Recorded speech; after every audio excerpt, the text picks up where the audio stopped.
بسم اللہ الرحمن الرحیم۔ جے آر ہیلتھ ٹپس کے تمام دیکھنے اور سننے والوں کو السلام علیکم ورحمۃ اللہ وبرکاتہ۔ معزز سامعین کرام، فی زمانہ ہر شخص مال و دولت پانا چاہتا ہے اور اپنی ضروریات اور خواہشات کو منوعاً پورا کرنا چاہتا ہے۔ ہر شخص یہی چاہتا ہے کہ اس کی جیبیں ہر وقت نوٹوں سے بھری رہیں اور کبھی بھی اس کو روپے پیسے کی کمی نہ پیش آئے۔ اللہ کریم کے فضل و کرم سے اس پر رزق اتنا برستا رہے کہ وہ بانٹنے والا بن جائے۔ سامعین کرام، انسان کی فطرت ہے کہ وہ مادیت کی طرف زیادہ لپکتا ہے، خواہشات زندگی کی طرف زیادہ جھکتا ہے، اور اس دنیا کی رنگینیوں نے تمام انسانوں کو اپنے گھیرے میں، اپنے نرغے میں لے رکھا ہے۔ ہر انسان خواہشات کے پیچھے بھاگ رہا ہے اور اس کی یہی کوشش ہے کہ اپنے ساتھ ساتھ اپنے بیوی بچوں کی خواہشات اور ان کی ضروریات کو بھی منوعاً پورا کرتا رہے، اور کبھی بھی ایسا نہ ہو کہ اس کی کوئی خواہش ادھوری رہ جائے۔ سامعین کرام، خواہشات کی تکمیل کے لیے، خواہشات کو اسی طریقے سے پورا کرنے کے لیے بہت زیادہ پیسوں کی ضرورت ہوتی ہے، بہت زیادہ مال و دولت چاہیے ہوتا ہے تاکہ آپ اپنی دنیاوی تمام خواہشات کو اسی طرح سے پورا کر سکے جس طرح سے ایک کامیاب انسان پورا کرتا ہے۔ اس وقت فی زمانہ ہر شخص کی یہی خواہش اور کوشش ہے، اور اسی کوشش اور خواہش کی تکمیل کے لیے اپنا وہ پورا دن گزار دیتا ہے۔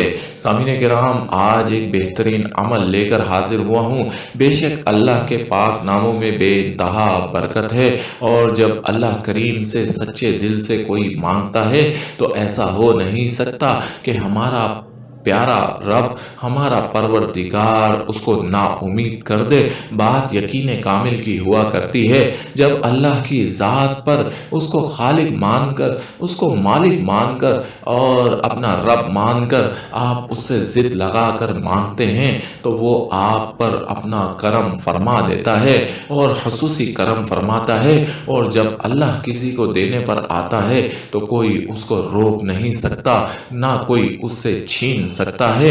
اور ہر وقت اللہ سے حلال مانگا کریں، حرام کی توقع بالکل نہ کیا کریں۔ اللہ حلال ہی عطا فرماتا ہے، حرام تو ہمیشہ دوسروں سے چھینا جاتا ہے، دوسروں کے حق پر قبضہ کر کے کمایا جاتا ہے، دوسروں کا حق غصب کر کے کمایا جاتا ہے۔ اس لیے حرام سے پناہ مانگی گئی ہے، اور آپ بھی حرام سے ہر ممکن بچنے کی کوشش کیا کریں، حلال کی ہی امید رکھا کریں، اور اللہ حلال میں ہی ہمیں رکھے اور حلال میں ہی ہمیں اس دنیا سے لے کر جائے۔ سامعین کرام، آج کا عمل بے انتہا مجرب عمل ہے۔ طریقہ کار آپ نوٹ فرما لیں۔ آپ باوضو حالت میں ایک سادہ کاغذ لے لیں، اور سادے کاغذ پر آپ پینسل سے یا کسی قلم سے بسم اللہ الرحمن الرحیم لکھ لیں۔ بسم اللہ لکھنے کے بعد آپ اس پہ 5 نام، یا اللہ، یا قادر، یا رزاق، یا باسط، یا وہاب، یا اللہ، یا قادر، یا رزاق، یا باسط، یا وہاب لکھیں، اور لکھنے کے بعد پھر آپ اس کو پرچے پر اسی طریقے سے آپ یہ 5 نام پڑھ لیں، اور 5 نام پڑھنے کے بعد پھر اس پر دم کریں، اور اس پرچے کو فولڈ کر کر لپیٹ کر اپنی جیب میں رکھ لیں۔ اس کو آپ نے ہمیشہ اپنی اوپر والی جیب میں رکھنا ہے، ادب اور احترام سے رکھنا ہے، اور کوشش یہ کرنی ہے کہ لیٹرین وغیرہ میں جب جائیں تو اس پرچے کو باہر رکھ کر جائیں۔ اب جب بھی آپ 5 نمازیں پڑھنی ہیں، جب بھی نماز سے فارغ ہوں، اس پرچے کو نکالیں، اور نکالنے کے بعد اس پر یہ 5 اسم مبارک آپ نے پڑھ کر دم کرنے ہیں، اور 101 مرتبہ یہ 5 اسم مبارک کی تسبیح آپ نے پڑھنی ہے، اور ہر تسبیح پڑھ کر آپ نے اس کاغذ پر دم کرنا ہے۔ 101 مرتبہ یہ تسبیح، 5 اسماء مبارک کی تسبیح پڑھ کر دم کر کے دوبارہ اس کاغذ کو فولڈ کر کے اپنی جیب میں رکھ لیں۔ یعنی روزانہ آپ نے ہر نماز کے بعد